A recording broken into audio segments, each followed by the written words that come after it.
Hi, my name's Sam Kogan. I'm going to talk to you guys about not only one of my best vacations ever, but one of my most meaningful. I was raised Jewish and I attended a Jewish summer camp for 8 years and I was on staff there for 4. And also I had traveled to Israel twice.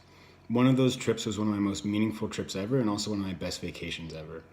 It was my last trip that I went on, which was 2 years ago in the summer of 2015. And I was there on a program called Birthright, which is a 10-day immersive experience in Israel with members from your local Hillel. So at Ohio University we have a Hillel, it's a Jewish organization, as well as another Hillel from another university that we were joined by. We all met at JFK, the day of the flight, which was an 11-hour flight to Israel. When we arrived in Tel Aviv, one of the largest cities in Israel, we were greeted by our tour guide and then drove to the historic part of Tel Aviv, which overlooks the harbor and the rest of the new city. From Tel Aviv, we drove down to the Negev, which is the desert in Israel, which is some of the most beautiful land you've ever seen.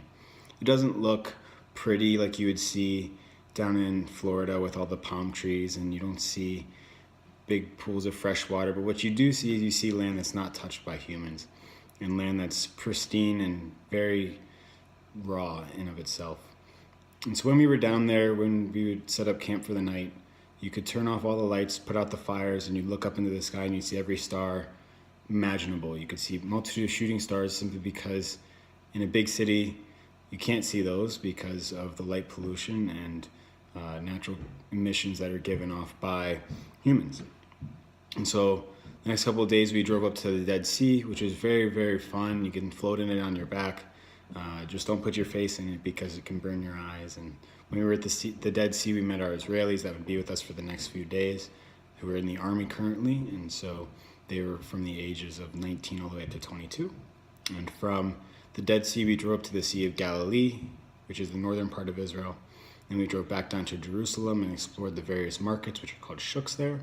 And all my friends would tag along with me when we were in the shuks because during the summer I get very tan, and in a passing glance I look Israeli, and so the shopkeepers would respect me and they would talk to me, and so my friends would follow along because it made their lives easier.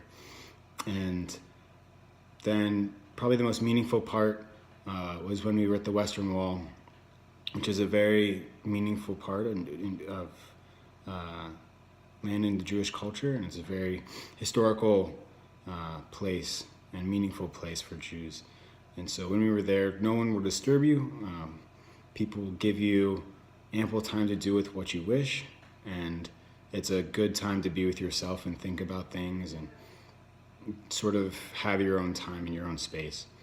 And from Jerusalem, we drove back to Tel Aviv, where we spent our last night, and we actually crashed a wedding.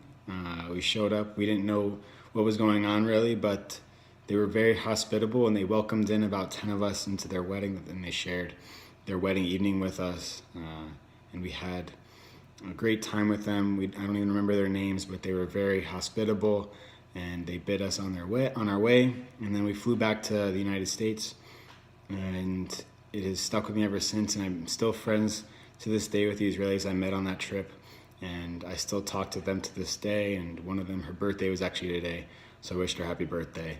And this is the best vacation that I ever had.